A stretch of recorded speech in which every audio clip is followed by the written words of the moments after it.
सत्ता और बलवंडा। गुरु अर्जुन देव जी के दरबार में कीर्तन किया करते थे। अपनी बेअक्ली और उतावलेपन के कारण उन्होंने बिना सोचे समझे गुरु जी से अर्ज की कि घर में बेटी की शादी है, संगत से कहो कि दान इकट्ठा करके उनकी सहायता करे। जब उन्हें कुछ सहायता ना मिली तो नाराज़ होकर उन्होंने दरबार में आना बिल्कुल बंद कर दिया।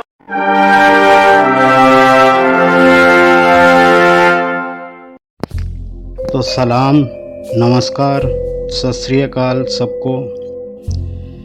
हम बात कर रहे थे गुरु अर्जुन देव सच्चे पातशाह जी के दरबार में उनके दो शिष्य सत्ता और बलवंडा की। वो गुरु जी के दरबार में कीर्तन किया करते थे। उन्हें यह भ्रम हो गया कि उनके मधुर कीर्तन के कारण ही लोग सत्संग में आते हैं। यदि वे कीर्तन नहीं करेंगे तो संगत भी आना छोड़ देगी। उनके व्यवहार से दुखी होकर गुरुजी ने उन्हें कई संदेश भेजे कि सत्संग में आकर कीर्तन करें, पर वे आने के लिए नहीं माने। अब गुरु अर्जुन साहिब में तो सहनशीलता और नम्रता कमाल की थी, बिल्कुल भी बुरा नहीं माना, बल्कि आप खुद उनके घर गए और उन्हें कहा कि जितना रुपया हमारे पास है ले लो, बाकी रुपया फिर सही, लेकिन रूठो नहीं और आकर कीर्तन करो। फिर भी नहीं माने। उनको पक्का विश्वास हो गया कि हमारे बिना इनका काम नहीं चलेगा, इसीलिए अब खुद आए हैं। और वो बोले कि अगर हम कीर्तन नहीं करेंगे तो संगत नहीं आएगी। और ये भी कहा कि जो आपके बड़े गुरु नानक जी थे, उनके पास भी लोग मर्दाने को सुनने के लिए ही आते थे। इसी तरह गुरु नानक साहिब से लेकर सारे गुरु साहिबान की निंदा की।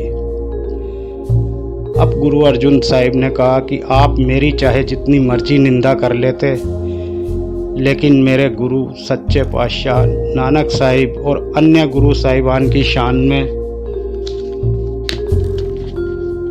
कुछ ना कहो।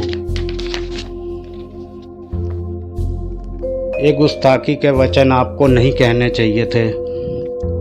जाओ, तुम भ्रष्ट हो गए।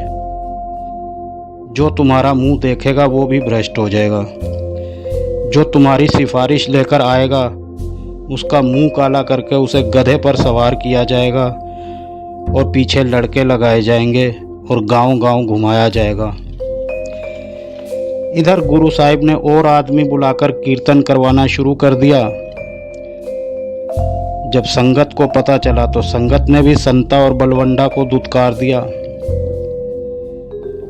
मालिक की मौज, वे दोनों उसी वक्त सख्त बीमार हो गए।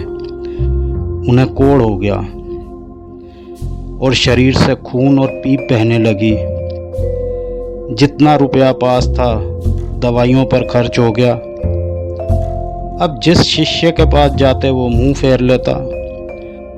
जो गुरु द्वारा दुत्कारा गया हो उससे भला कौन बोले। जिधर जाते शिष्य दरवाज़ा बंद कर लेते। जब सख्त परेशान हो गए तब भाई लड्ढा के पास पहुँचे। लड्ढा अपने परोपकार के लिए मशहूर था। उसको आवाज़ लगाई, भाई लड्ढा, ओ भाई लड्ढा, जैसे भी हो सके अब हमको बचाओ। दुनिया में कोई हमारी सूरत भी देखने को तैयार नहीं है।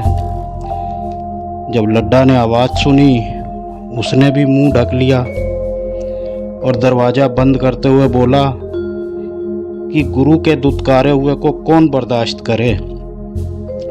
गुरु के दुत्कारे को मुंह लगाना मौत से भी बुरा है।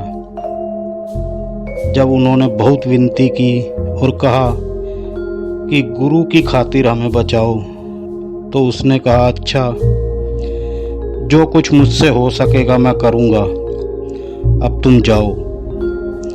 अब वे अपने घर को चले गए।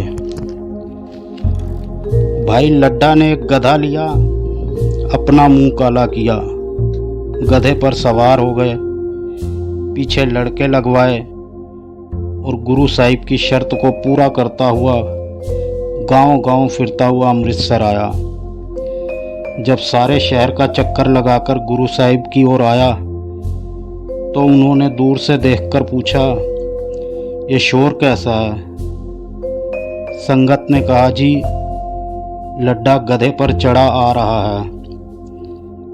जब लड्डा पास आया तो अर्ज की, सच्चे पातशाह, गुरु के धिक्कारे हुए को कहीं पे भी ठिकाना नहीं, अगर कहीं ठिकाना हो तो बताओ। गुरु साहिब दयाल हो गए और फरमाया, अच्छा, सत्ता और बलवंडा दोनों को बुलाओ और कहो कि जिस मुंह से गुरु साहिबान की निंदा की थी उसी मुंह से प्रशंसा करें। वो सारी प्रशंसा गुरु ग्रंथ साहिब में दर्ज है। मतलब तो यह है कि संतों के द्वार से निकाले गए जीव को कहीं जगह नहीं, गुरु के निकाले हुए को गुरु ही बख्श सकता है। सत्ता और बलवंडा को गुरु साहिबान की निंदा करने की भारी कीमत चुकानी पड़ी। सत श्री अकाल जी। कहानी पसंद आई हो तो चैनल को लाइक और सब्सक्राइब कर देना। ऐसी ही और कहानियाँ आपके लिए लाता रहूँगा। Thank you.